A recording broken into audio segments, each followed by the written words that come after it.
Hey everyone, this is Moshe, the Electric Israeli, and thank you for joining. If you're new, please subscribe and help me change the world. One electric car time. Thank you to all my Patreons and my supporters. Tesla could further their huge lead already over legacy car makers after the pandemic. And the reason why, and let me read to you what Adam Jonas of Morgan Stanley said. The further along other competitive EV programs get pushed out, the more Tesla will, in our view, says Morgan Stanley, be able to extend their competitive edge in electrification from the perspective of the consumer. Now, we all know that in terms of sales in the United States, Tesla has 60 to 65% of market share. They sell the most EVs in the United States. Around the world, it's 17%. In China, they got the 30% already in Q1. They sold 10,000 Tesla Model 3s in China in the month of March. So now, legacy automakers, which were lagging already in all aspects of EVs because of their lack of commitment and all that, now they have to put on hold all their EV programs. For example, the Bolt EV, which was supposed to get a refresh, now they're not going to take another year. Now, I don't blame them. This is not what they do. They're forced to do this. This is all, they're doing it halfway. So now it's going to be put on hold. They're not going to invest in EVs right now or post-pandemic. They're going to go back to their core business, which already in the view of a customer, an EV is a Tesla.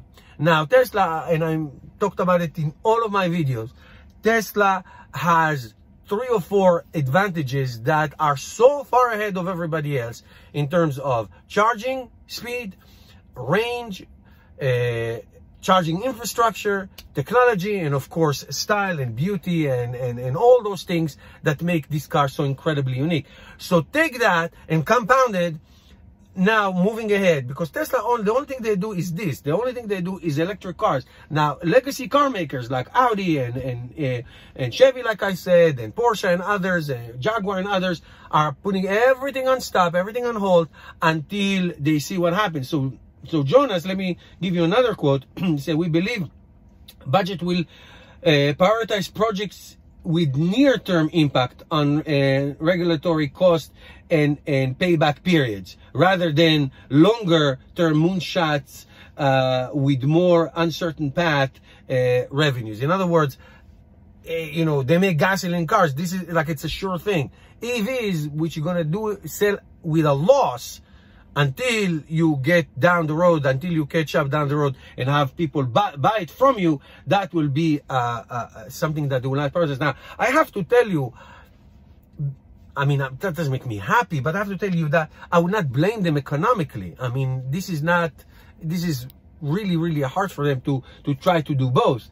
They were not doing it all the way to begin with. Like, for example, the Ford Mach-E. What happened to that? You know what I mean? Even, let me just tell you, even Rivian, which has a lot of money, they're going to probably wait another year because of the work stoppage. And they were committed to that. They got $500 million from Ford and $700 million from Amazon. And they have money, and they were building, they were focused on this, and it's going to set it up because Tesla is so set up. They just have to open the gates and have people come back to work and restart the whole thing again. You know what I mean? So